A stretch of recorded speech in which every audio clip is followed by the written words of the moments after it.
नमस्कार दोस्तों। आज के वीडियो में हम बात करेंगे पर्सनल फाइनेंस के बारे में। क्या आप भी उन लोगों में से एक हैं जिनका मंथ तो स्टार्ट होता है सैलरी के आने से और मंथ के लास्ट लास्ट तक हम उस स्टेज पर पहुंच जाते हैं जहां पर हमारे पास ऑलमोस्ट नथिंग के बराबर पैसा बचता है और हम ना तो सेविंग्स कर पाते हैं और ना तो इन्वेस्टमेंट कर पाते हैं। और फिर हम ये डिसाइड करते हैं कि चलो ठीक है, कोई बात नहीं, अगले मंथ में हम करेंगे। और फिर वही सेम साइकिल रिपीट होता है और अल्टीमेटली हम कुछ भी सेविंग और कुछ भी इन्वेस्टमेंट नहीं कर पाते। यदि आप भी इसी समस्या से परेशान हैं तो इसका मतलब ये है कि आपका पर्सनल फाइनेंस बैलेंस्ड नहीं है। पर्सनल फाइनेंस के पांचों कंपोनेंट पे आपका कंट्रोल नहीं है। और ये करने के लिए हमको इस वीडियो को लास्ट तक देखना है और इस वीडियो को देखने के बाद डेफिनेटली आपका फाइनेंस आपके कंट्रोल में रहेगा। Before we get into the details of personal finance, पहले हम एक क्विक रिकैप करते हैं प्रीवियस वीडियो का। प्रीवियस वीडियो में हम ये देखें कि इन्वेस्टमेंट करने की आवश्यकता क्यों होती है। इन्वेस्टमेंट करने का अल्टीमेट पर्पस होता है वेल्थ क्रिएशन। उसके बाद हम ये समझे कि सेविंग्स अकाउंट का जो इंटरेस्ट है वो इन्फ्लेशन को भी बीट नहीं कर पा रहा है। तो हम इस निष्कर्ष पर पहुंचे कि हमको एक ऐसे प्रोडक्ट की आवश्यकता है जो इन्फ्लेशन के रेट को बीट कर सके, तभी हम बोल सकते हैं कि हम वेल्थ क्रिएट कर पा रहे हैं। फिर हम पावर ऑफ कंपाउंडिंग को समझे और ये समझे कि पावर ऑफ कंपाउंडिंग को कितना लंबा समय हम दें तो हमारे को सबसे ज़्यादा रिटर्न मिलेगा। उसके बाद हम ये समझे कि फाइनेंशियल गोल कैसे सेट करते हैं, short term goal, long term goal और मिड टर्म गोल क्या होता है और अलग अलग एज सेगमेंट में फाइनेंशियल गोल सेट करने का क्या इम्पैक्ट पड़ता है। ये वो सभी पॉइंट्स हैं जो हमारे प्रीवियस वीडियो में डिस्कस हुआ। Let's get into the details of personal finance. Personal finance her individual के फाइनेंशियल बजटिंग से रिलेटेड होता है।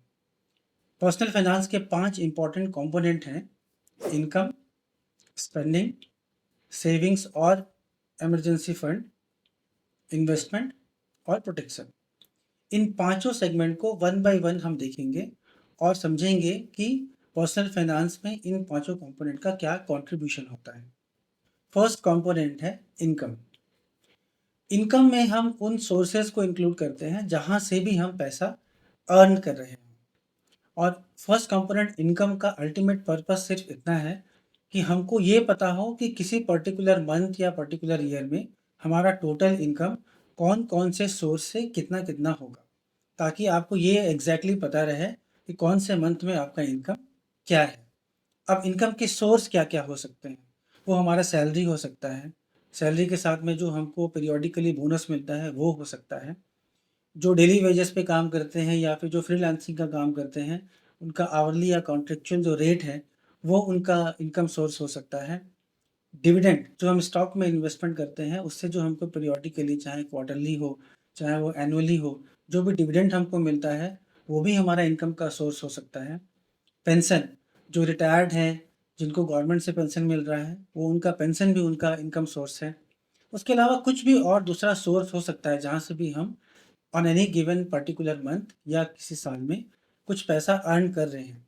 तो पहला हमारा पॉइंट है इस सेगमेंट को डिस्कस करने का कि हम अपने पूरे के पूरे इनकम को एक्यूमुलेट करके ये समझ लें कि हमारा टोटल इनकम कितना है। सेकेंड कंपोनेंट है स्पेंडिंग। स्पेंडिंग में उन खर्च को इंक्लूड किया जाता है जो हम गुड्स, सर्विस या किसी अन्य कंज्यूमेबल को बाय करने के लिए स्पेंड करते हैं। ये ध्यान रखना है कि जो पैसा हम इन्वेस्टमेंट में लगाते हैं वो स्पेंडिंग का पार्ट नहीं होता है। Spending is strictly about the consumables. अब जो खर्च हम करते हैं ये हम दो तरीके से कर सकते हैं। पहला होता है कैश में, दूसरा होता है क्रेडिट में। कैश में जब हम खर्च करते हैं तो इसका मतलब है कि हम आज मेरे पास जो पैसा है मैं उस पैसे को यूज़ करके खर्च कर रहा हूँ, तो इसमें मेरा कोई नुकसान नहीं है। मैं जितना का स्पेंडिंग कर रहा हूँ वही पैसा मेरे पास से जा रहा है। दूसरा होता है क्रेडिट स्पेंडिंग, जहाँ मैं कोई लोन या कोई क्रेडिट कार्ड यूज़ करूँ और फिर उसको यूज़ करके स्पेंडिंग करूँ। तो वो हम करते हैं फ्यूचर के कैश फ्लो पे, तो उसमें हमारा कुछ कॉस्ट होता है। तो हमको ये समझना है कि जब कोई स्पेंडिंग आपके सामने आता है, तो आपको कैश स्पेंडिंग करना चाहिए या आपको क्रेडिट स्पेंडिंग करना चाहिए। कैश स्पेंडिंग में आपके डेबिट कार्ड या आपके चेक या आप जीपे या किसी भी यूपीआई के थ्रू पेमेंट करते हैं। जबकि क्रेडिट स्पेंडिंग में आप या तो डायरेक्ट बैंक से लोन लेकर के बैंक से डायरेक्ट पेमेंट कराएंगे या क्रेडिट कार्ड को स्वाइप करेंगे। तो हमको ये समझना ज़रूरी है कि कौन सा स्पेंडिंग कर रहे हैं हम और उसका इम्पैक्ट आपके बजट पर क्या पड़ने वाला है। इसके बाद बात आती है एक्सपेंसेस की।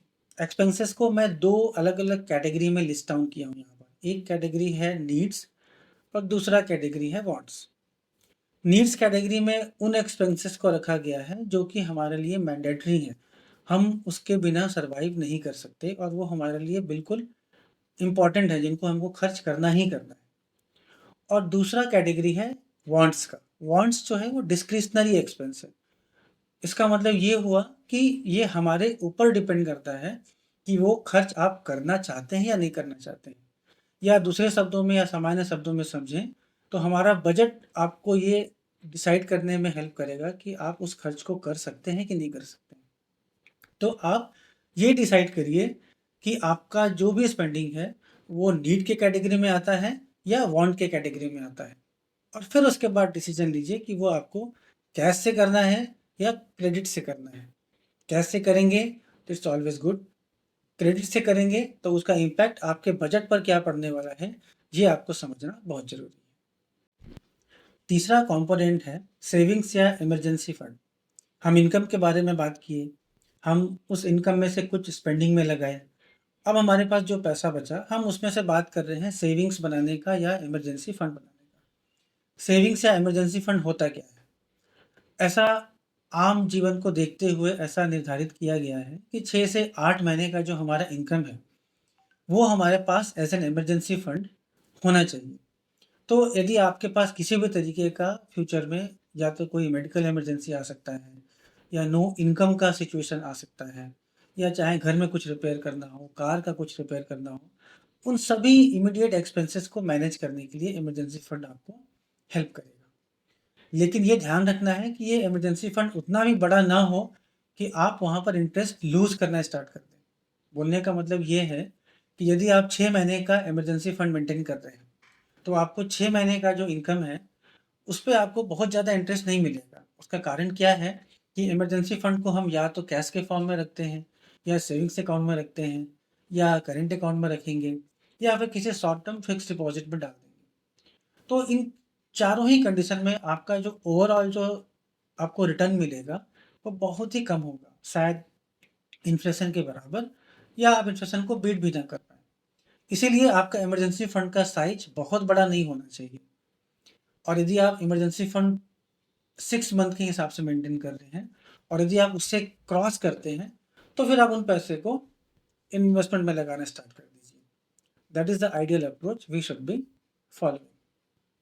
Fourth component is investment. Savings और इमरजेंसी फंड में पैसा लगाने के बाद अब हमारे पास जो पैसा बचा, उस पैसे से हमको करना है क्या? इन्वेस्टमेंट। अब जब हम इन्वेस्टमेंट तक पहुंच गए, तो अब बारी आता है ये डिसाइड करने का कि हमको किस किस जगह पर पैसा लगाना है।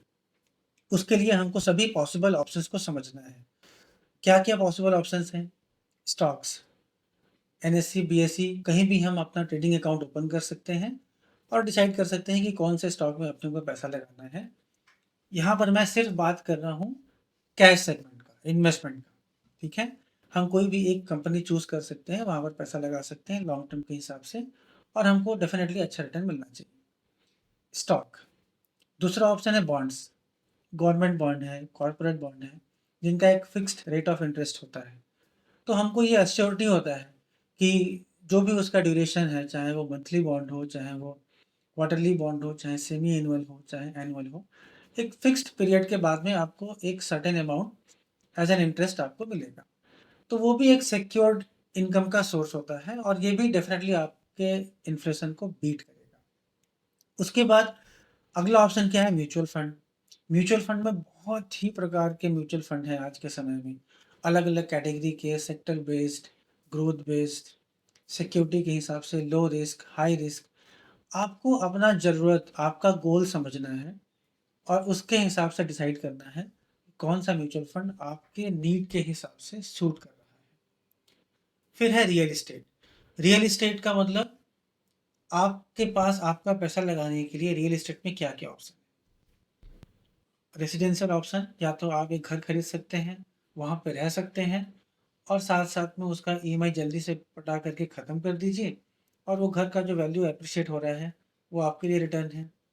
दूसरा तरीका है कि आप घर खरीदिए, उसको किराए पर दे दीजिए। इसके अलावा कॉमर्शियल प्रॉपर्टी एक ऑप्शन है।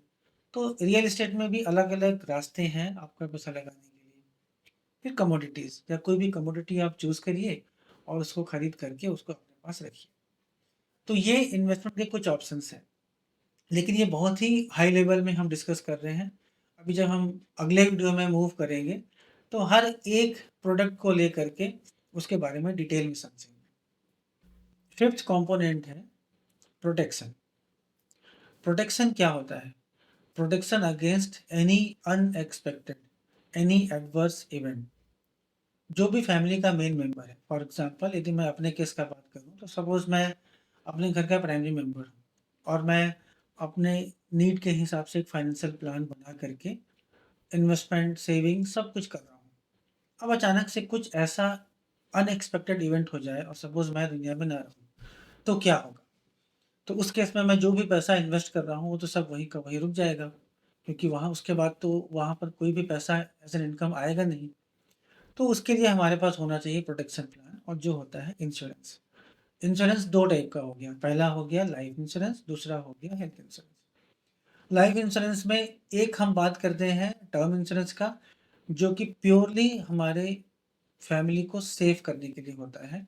इसमें हमको रिटर्न, आजकल के प्रोडक्ट में रिटर्न भी मिलता है। तो इसमें हम क्या करते हैं कि एक लो प्रीमियम दे करके हम एक बड़े सम एश्योर्ड के लिए अपने आप को, अपने फैमिली को सिक्योर कर लेते हैं। तो यदि कुछ अनफोर्सीन इवेंट हुआ, तो उसमें मेरे फैमिली को उतना पैसा मिलेगा, तो ठीक है, मैं नहीं, कम से कम फैमिली को फाइनेंशियल सपोर्ट तो मिलेगा। दूसरा होता है गोल बेस्ड। गोल बेस्ड का मतलब, जैसे कि आपका गोल है कि 10 साल के बाद आपकी बच्ची बड़ी हो जाएगी, उसका शादी करने का है, या एजुकेशन हो गया, कॉलेज एजुकेशन हो गया, कुछ भी, रिटायरमेंट प्लानिंग हो गया। तो यदि हम उसके लिए, उसके हिसाब से यदि हम इंश्योरेंस प्लान लेके काम कर रहे हैं, तो जब तक हम प्रीमियम दे रहे हैं, तो प्रीमियम देते रहेंगे, जब उसका टेन्योर पूरा होगा तो अपने को रिटर्न मिल जाएगा। लेकिन यदि मैं नहीं रहूँ, तो उस केस में भी पॉलिसी के हिसाब से मेरा प्रीमियम कंटिन्यू चलता रहता है, बिना मेरे पे किए हुए। कंपनी उस पॉलिसी को कंटिन्यू रखेगा और जो भी उसका रिटर्न बनता है, वो सही समय आने पर जो भी नॉमिनी है उनको मिल जाएगा। तो ये है प्रोटेक्शन। नेक्स्ट ऑप्शन होता है हेल्थ इंश्योरेंस का। हेल्थ इंश्योरेंस क्या है?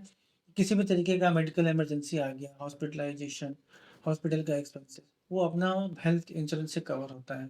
उसके अलावा आजकल वो क्रिटिकल इलनेस का राइडर भी देते हैं, जिसमें कि कुछ क्रिटिकल डिजीज डिफाइन होते हैं, जो हो सकता है कि आज मैं बिल्कुल हेल्दी हूँ, स्वस्थ हूँ, कोई भी बीमारी मेरे को नहीं है, लेकिन इन क्रिटिकल इलनेस में से कोई भी एक बीमारी यदि मेरे को अभी अगले साल या 5 साल या 10 साल कभी भी हो जाता है, तो उसके लिए जो एडिशनल फंड का आवश्यकता होता है उसके ट्रीटमेंट के लिए, वो भी इस पॉलिसी में कवर होता है।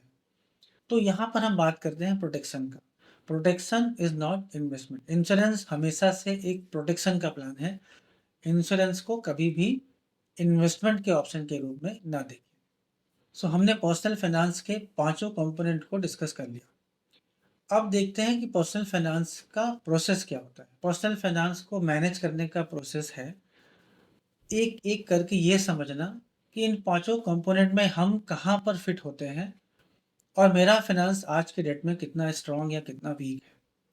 तो उसके लिए सबसे पहला स्टेप होता है असेसमेंट। असेसमेंट क्या है कि जो 5 अलग-अलग कंपोनेंट हम डिस्कस किए, उन पाँचों कंपोनेंट को आप अपने सामने रखिए और आप देखिए कि आपका मंथली इनकम कितना है, स्पेंडिंग कितना है, आपका इमरजेंसी फंड कितने का है, आप इन्वेस्टमेंट कितना कर रहे हैं और प्रोटेक्शन में आप कितना पैसा लगा करके कितने सम एश्योर्ड तक अपने को प्रोटेक्ट करके रखें। जब आप ये असेसमेंट कर लेंगे, तो आपको ये समझ में आ जाएगा कि आपका पर्सनल फाइनेंस बैलेंस्ड है या नहीं।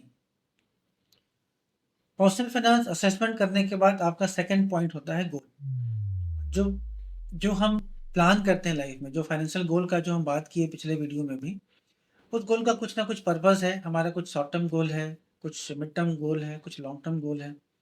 तो आपको असेसमेंट करने के बाद ये देखना है कि क्या आप उस गोल को मीट करने वाले हैं, या आपके प्लान के हिसाब से क्या सब कुछ स्मूथ चल रहा है कि आप उस गोल को मीट कर सकें।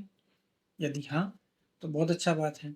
और यदि नहीं, तो फिर आपको एक प्लान बनाना पड़ेगा कि कहाँ पर आप कम हो रहे हैं, कहाँ पर आप ज़्यादा हो रहे हैं, किस कंपोनेंट को बैलेंस करने का ज़रूरत है, और उसको क्विकली आप डिसाइड करिए और प्लान बना लीजिए। प्लान बनाने के बाद जब आप उसको एग्जीक्यूट करेंगे, प्लान बनाए कि मेरे को कुछ एक्स्ट्रा इंश्योरेंस चाहिए, तो एग्जीक्यूट करने का मतलब कि उस इंश्योरेंस को बाय करना। प्लान बनाए कि आपको इन्वेस्टमेंट में कुछ और पैसा लगाना है, तो एग्जीक्यूट करने का मतलब हुआ कि उस जगह जाकर के पैसा को इन्वेस्ट कर देना। तो ये एग्जीक्यूट करिए। और एग्जीक्यूट करने के बाद हमारा सबसे इम्पोर्टेंट काम है उसको पीरियोडिकली मॉनिटर करना, कि जो हम उद्देश्य लेकर के आगे चले हैं, उन उद्देश्य को क्या हम पूरा कर पा रहे हैं इस गोल से, इस एलोकेशन से। यदि हम मीट कर पा रहे हैं, तो इसका मतलब कि हमारा प्लान सही चल रहा है। और यदि मान लीजिए कुछ आगे पीछे होता है, कुछ इम्बैलेंस होता है, तो फिर से रीअसेसमेंट करिए, फिर से समझिए कि हमको कहाँ पर क्या चेंजेस करने का ज़रूरत है। और ऐसा करके अपने पर्सनल फाइनेंस को रीअसेस करके हमेशा बैलेंस करके रखिए। यदि ये बैलेंस करके रखेंगे, तो वो सिचुएशन हमारे पास कभी नहीं आएगा कि हमको मंथ एंड में सरप्राइज मिले कि मेरे पास पैसा ही नहीं बचा कि मैं उसको कहाँ पर इन्वेस्ट करूँ और कहाँ पर सेविंग करूँ।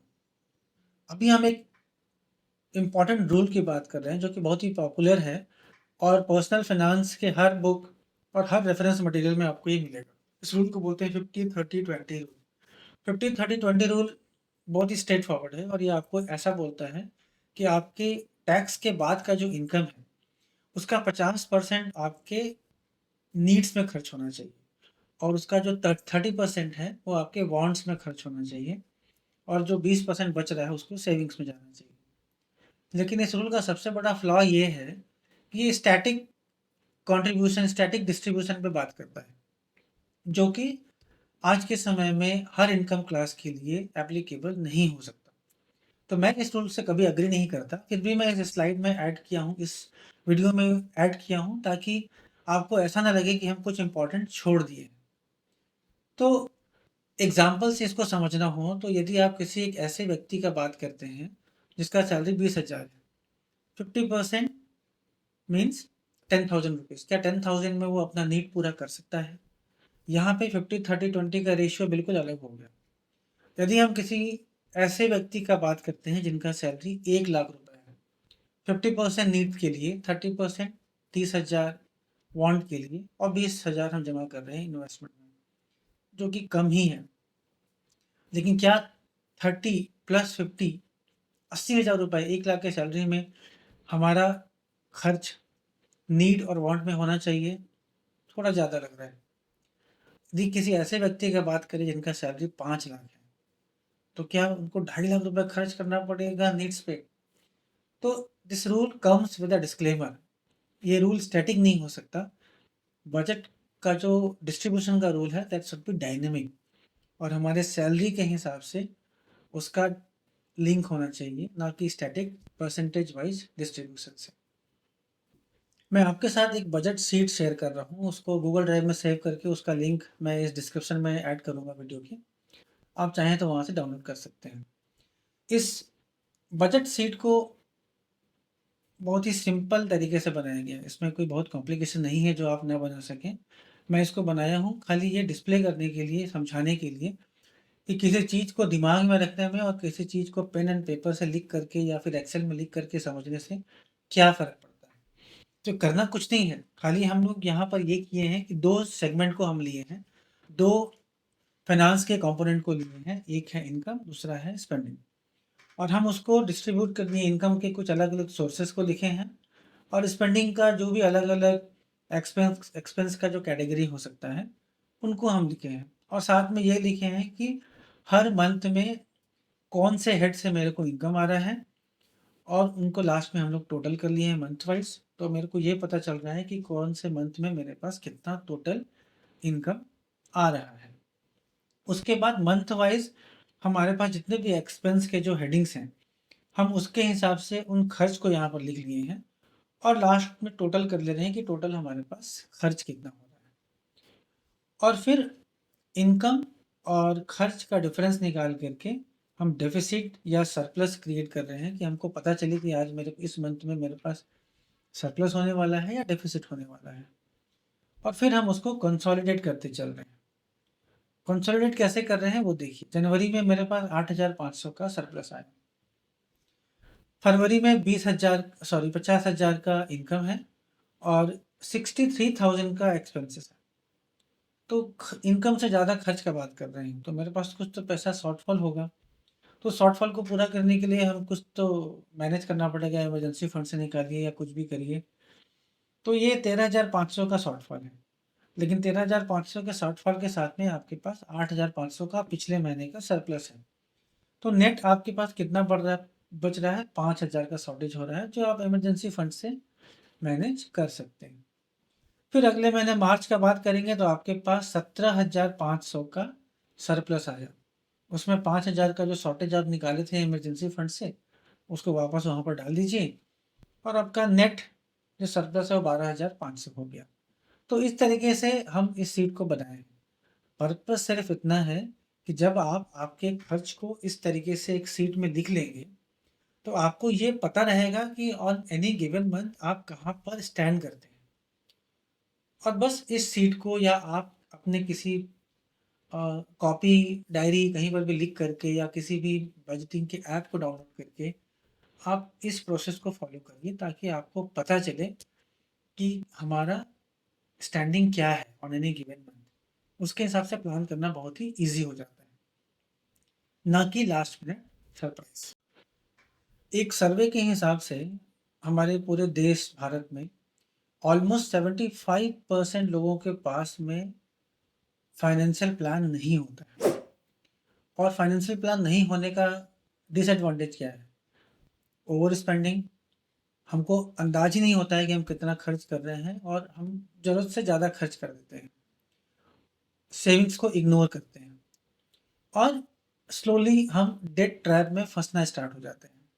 डेट ट्रैप में फंसना का मतलब ये हुआ कि हम मेरे पास पैसा कम है, कुछ सामान खरीदने का नीड है, तो हम क्या करते हैं, अमेज़न के साइट में या किसी भी साइट में जाएँगे, वहाँ पर अपने को ईज़िली ईएमआई का ऑप्शन मिल जाता है।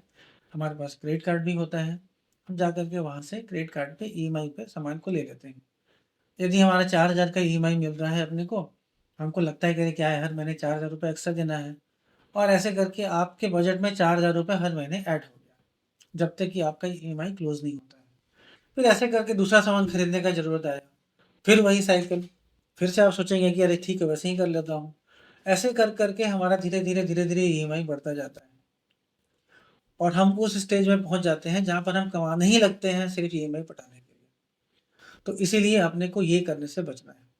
हर खर्च को करने के लिए पहले से प्लान करिए, उसके लिए पैसा जमा करिए, उस पैसे पे भी इंटरेस्ट अर्न करिए और उसके बाद फिर उस पैसा निकाल करके खर्च करिए।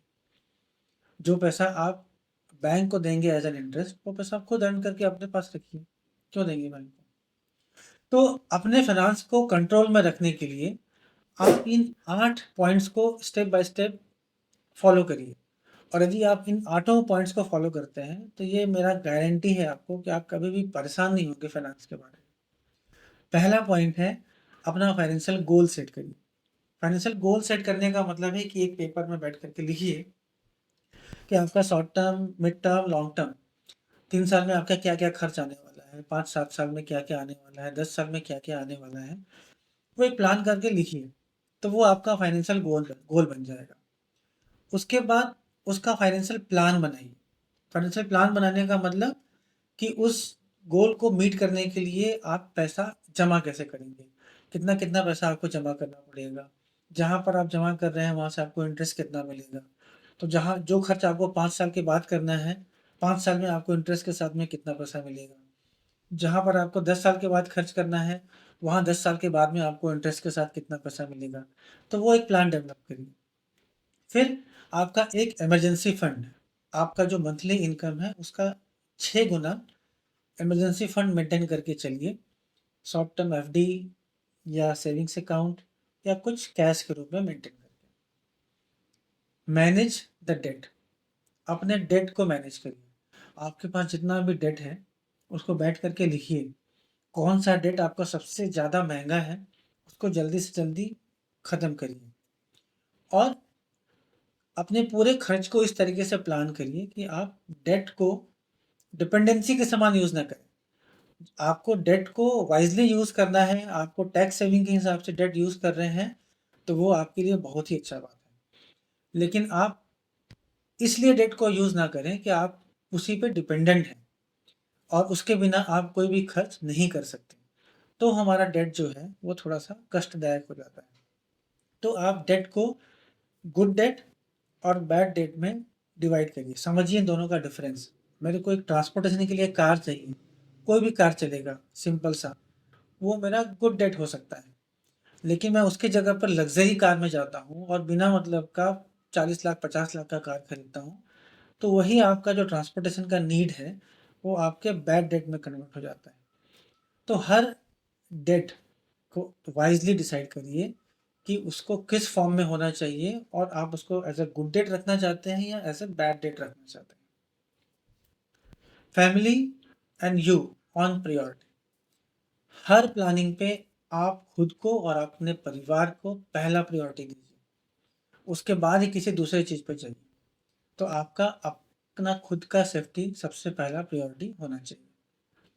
प्लान योर रिटायरमेंट, आपका जो रिटायरमेंट वो आप अभी से प्लान करिए। आपका जो भी एज अभी है और कितने एज में आप रिटायर होंगे, कितना समय आपके पास है, मंथली सालाना कितना पैसा आप जमा कर सकते हैं, कितना पैसा आप एक कॉर्पस बनाएंगे तो उसके बाद आपको एक मिनिमम अमाउंट आपको मंथली मिलना स्टार्ट होगा। वो रिटायरमेंट प्लानिंग आप अभी से स्टार्ट कर दीजिए। और अपने पूरे के पूरे इस कैलकुलेशन को, ये जो पूरा जो हम 6 पॉइंट अभी डिस्कस किए, इसको मॉनिटर करना स्टार्ट करिए कि हमको ये पता रहे कि हाँ भाई ठीक है, हम जो भी प्लान किए हैं उसका क्या रिजल्ट आने वाला है, वो सही काम कर रहा है कि नहीं कर रहा है, कुछ अच्छा काम कर रहा होगा, कुछ नहीं कर रहा होगा, तो कुछ चेंजेस करने का आवश्यकता है। तो मॉनिटर मॉनिटर करिए और मॉनिटर करके उसमें जो भी चेंजेस लगता है उसको निपटाइए। लास्ट है कि यदि आपको कहीं भी किसी भी स्टेज में लगता है कि आप नहीं मैनेज कर पा रहे हैं कि आपका जो प्लान सही तरीके से बना है या नहीं बना है, तो किसी फाइनेंशियल जो एडवाइज़र्स होते हैं उनको उनको सपोर्ट उनको अप्रोच करिए, उनका इनपुट लीजिए, उनका सलाह लीजिए और उनका उनका जो भी सर्विसेज़ होता है डेफ़िनेटली आपको पे करना पड़ेगा। बट यदि हमको लगता है कि हम खुद से मैनेज नहीं कर पा रहे हैं, तो definitely we have to take the service. थोड़ा बहुत खर्च करके यदि हम अपने फाइनेंस को बेटर कर पाएँ, तो उसमें कोई नुकसान तो नहीं है। तो इन 8 पॉइंट्स को आप यदि फॉलो करेंगे, तो आपका फाइनेंस हमेशा आपके हाथ में रहेगा। You will be having tighter control of your finance. तो आज की वीडियो में हम ये देखें कि पर्सनल फाइनेंस और उसके कंपोनेंट्स क्या-क्या होते हैं। हम अपने पर्सनल फाइनेंस को उन कंपोनेंट्स पे ट्रैक कैसे कर सकते हैं, अपने पर्सनल फाइनेंस को असेस कैसे करेंगे ताकि हमारा पर्सनल फाइनेंस हमारे कंट्रोल में रहे। कौन से कंपोनेंट में हम स्ट्रॉन्ग हैं, कौन से कंपोनेंट में वीक हैं, उसके हिसाब से आप डिसीजन लीजिए और अपने पर्सनल फाइनेंस को अपने ग्रिप में लेकर के आइए। अब आपसे मेरा एक रिक्वेस्ट ये है कि आप इस वीडियो को शुरू से लेके लास्ट तक देख लिए हैं, तो आप अपने पर्सनल फाइनेंस को इन कंपोनेंट्स के बेसिस पर असेस करिए और ये बताइए मेरे को चैट विंडो में पिंग करके कि आपका सबसे बड़ा फाइनेंशियल रिस्क क्या है और उस फाइनेंशियल रिस्क को ओवरकम करने के लिए आप क्या करने वाले हैं। और यदि आपको मेरे इनपुट का आवश्यकता है तो आप उस बात को भी वहाँ मैसेज में डालिए और मैं डेफिनेटली वहाँ पर रिप्लाई करूँगा आपके कमेंट्स को पढ़ करके। आई होप ये वीडियो आपको पसंद आया हो। Thank you so much for watching. Video पसंद आया हो तो आप प्लीज़ इस चैनल को सब्सक्राइब कर लीजिए, लाइक कर लीजिए, बेल आइकॉन प्रेस कर लीजिए। अगला वीडियो मैं डालने वाला हूँ इन्वेस्टमेंट ऑप्शंस के बारे में, ताकि आपको नोटिफिकेशन मिल सके। Thank you so much. जय हिंद।